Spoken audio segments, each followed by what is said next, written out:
ನೀವು ಕಷ್ಟಪಟ್ಟು ಖರೀದಿಸಿದ ರಸಗೊಬ್ಬರವು ಎಲೆಗಳ ಮೇಲೆ ನಿಲ್ಲದೆ ನೇಲ ಮೇಲೆ ಜಾರಿ ಹೋಗುತ್ತದೆ.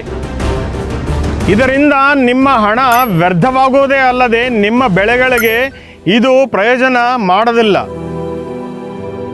ಈ ನಷ್ಟಕ್ಕೆ ಕಾರಣ ನೀವು ಬಳಸುತ್ತಿರುವ ಹಳೆ ಬ್ಯಾಟರಿ ಸ್ಪ್ರೇಯರ್ ಟೆಕ್ನಾಲಜಿ. ಅದು ರಸಗೊಬ್ಬರವನ್ನು ಭಾರವಾದ ಹನಿಗಳಂತೆ ಸ್ಪ್ರೇ ಮಾಡುತ್ತದೆ. ಆದ ಕಾರಣ ಸಹಜವಾಗಿ ಅದು ಎಲೆಗಳ ಮೇಲೆ ನಿಲ್ಲದಂತೆ ಜಾರಿ ಹೋಗುತ್ತದೆ. ಈ ವ್ಯರ್ಥವನ್ನು ಟೆಕ್ನಾಲಜಿಯಿಂದ ನಿಲ್ಲಿಸುವುದೇ ನಮ್ಮ ಲಕ್ಷ್ಯ. ಅದಕ್ಕೆ ಜ್ಯೋತಿರ್ ಕಂಪನಿಯವರು ಹೊಸ JS18 ಸ್ಪ್ರೇಯರ್ನ ತಂದಿದ್ದಾರೆ.